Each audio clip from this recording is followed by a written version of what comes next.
Hello, my name is Billy Marshall, and I'm a global account manager here at Sifted. I come from a career of hospitality operations and client strategy.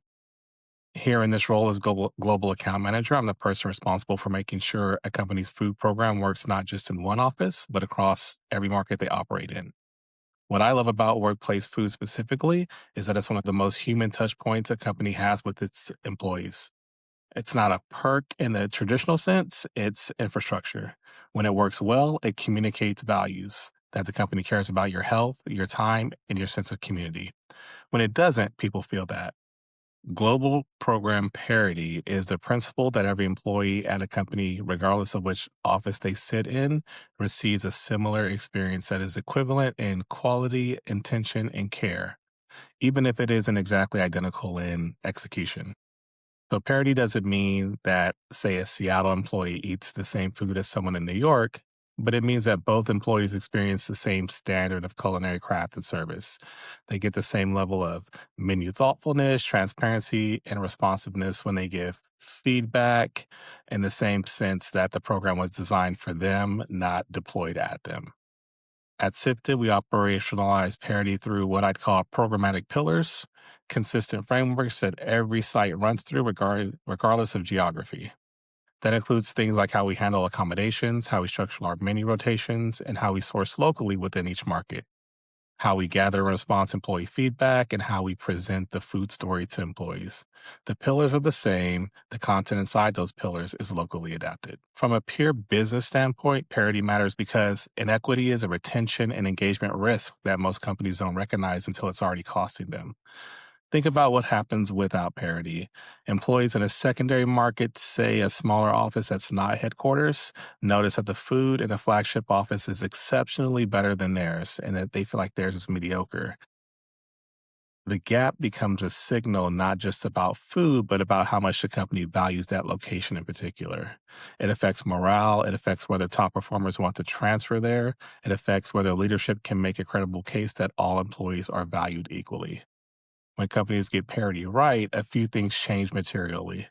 First, you see measurable upticks in office attendance. Food is consistently one of the top cited reasons employees choose to come into the office when they have flexibility.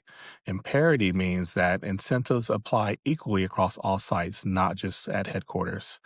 Secondly, you reduce the satellite office syndrome where employees in non flagship locations feel less than. Third, you create a unified employer brand. When you can say that your food program is exceptional at not only your flagship, but your satellite locations, that's a recruiting plus that travels. It becomes part of how they describe working at the company as a whole.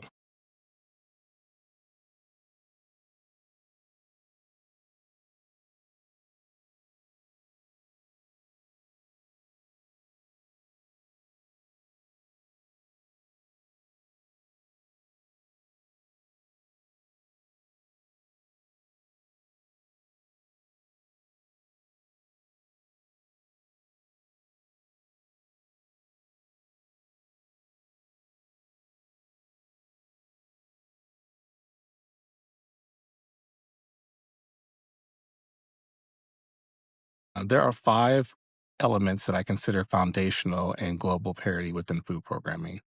A shared culinary philosophy. Every site needs to operate from the same North Star. What does great food mean for this client? It may mean plant forward innovation, culinary craftsmanship, transparent sourcing, an elevated dining experience. That philosophy has to be articulated clearly enough that a chef in New York and a chef in Seattle can both interpret it authentically within their own culinary context and their own regions. Number two, standardized programming frameworks with local flexibility built in. You need consistent structures, weekly menu rotations, seasonal adherence, variety, and allergen protocols, to name a few. But those structures have to be designed with intentional white space for local interpretation. A West African peanut stew might be on the menu in San Francisco, while in New York they might run a laksa. Both are executing the same plant forward, globally inspired framework, and the parity is in the framework, not the recipe. Each site is running their own recipe, but it's very similar across the regions. Number three, shared metrics and accountability. Every site should be measured against the same KPIs. the same participation rates, employee satisfaction scores, dietary accommodations, how we reduce waste, just to name a few. If you're not measuring the same things across all sites, you can't have an honest conversation about where parity is and it isn't being achieved. We use the same score sheet and measurables across each site to make this visible. Number four, cross site communication infrastructure. This is probably the one that gets overlooked the most often. The site teams need to be talking to each other, sharing what's working, cross pollinating ideas, flagging problems early. I facilitate this at the global account manager level, but it also needs to exist operationally between culinary teams and account managers across each market. When a new concept is introduced, it needs to travel from headquarters to all sites in a way that's structured, not ad hoc. Uh,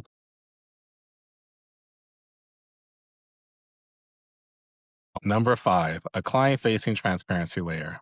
Parity has to be visible to the client, not just operational. The food team needs to be able to see at a glance how the Seattle program compares to the New York City program. That means reporting cadences, shared dashboards, and a QBR structure where we're presenting multi site performance as a group, not as separate vendor relations.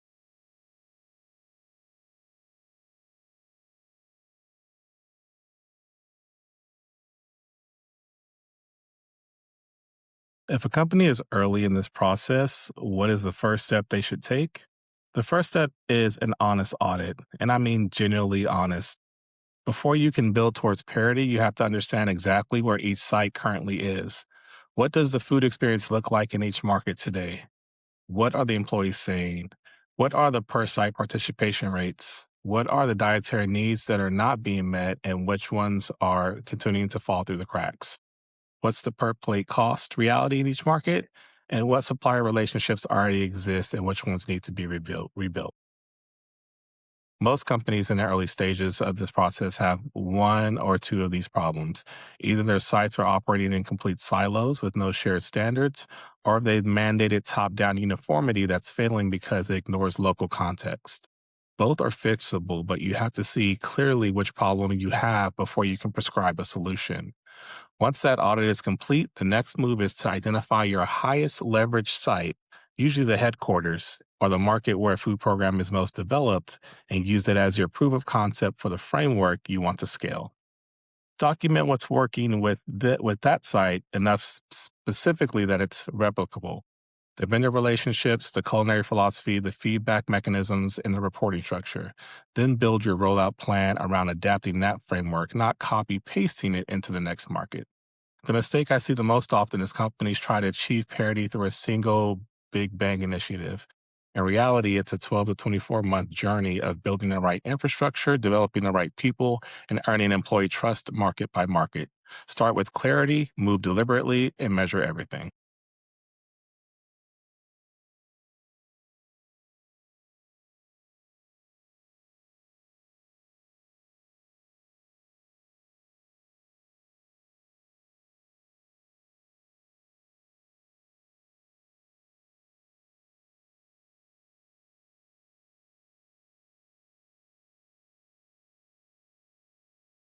In looking to develop my team for this global account, I really wanted to have a lot of variety in what strengths that they all brought.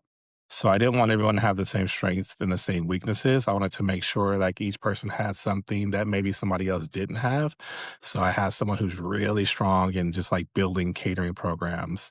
I have someone who's really strong in just overall structure and experience. And I have someone who doesn't come from food at all, but they're really programmatic. And just looking at their vision on the account manager side and seeing what they can bring to the program is why they were chosen for their specific locations. And then that when we talk about parity, having us all come together and really share our strengths and weaknesses and try to help each other build and find parity across the globe is what's been working for the team. On the culinary side, really looking for culinarians who have different strengths as well for each of the sites. And our executive chefs all bring something different to the program. But It's what's different about what they bring that makes the program so great because, again, when we talk about the shared experiences, each person brings something that the other didn't have, and then when we can share all of that across the board, it just makes us stronger as a whole. Like, very proud to have the team that I have